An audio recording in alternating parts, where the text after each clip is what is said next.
Le vieux Tournu est fait de nombreux apports qui se sont formés à l'instar d'alluvions déposées au cours des siècles. L'époque romaine n'a laissé, pour ainsi dire, des traces qu'en sous-sol. Mais ces vestiges sont importants dans le quartier de la Madeleine où était l'ancien castrum. La période carolingienne n'est guère représentée que par les parties les plus anciennes de Saint-Philibert et la chapelle Saint-Laurent.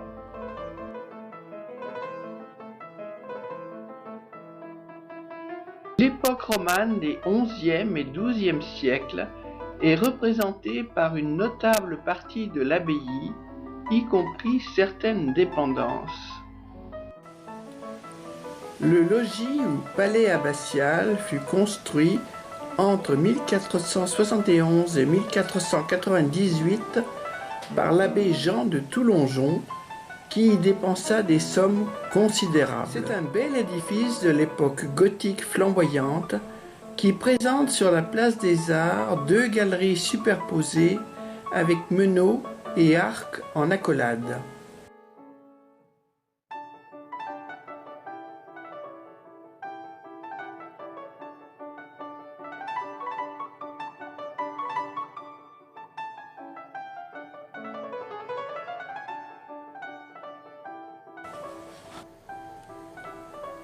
Le palais fut vendu comme bien national le 12 mars 1792. Les deux tours de la porte des Champs flanquaient jadis la grande porte par laquelle on pénétrait dans le monastère de Saint-Philibert. Malheureusement, un incendie détruisit la toiture de la tour nord, qui fut remplacée par une terrasse. Elles appartiennent à l'enceinte construite par l'abbé Étienne après la grande invasion des Hongrois en 940. La tour du portier, classée parmi les monuments historiques, faisait partie de l'enceinte construite après l'invasion des Hongrois en 940.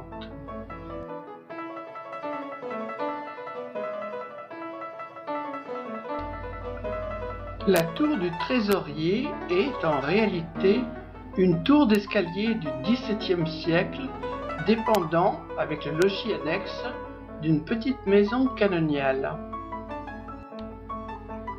L'édifice comprend 3 étages élevés au-dessus du rez-de-chaussée, le tout recouvert d'une toiture polygonale en forme de dôme. Au premier et au second étage se trouve une grande fenêtre, flanquée de 2 baies plus petites qui donnent quelque pittoresque à la façade.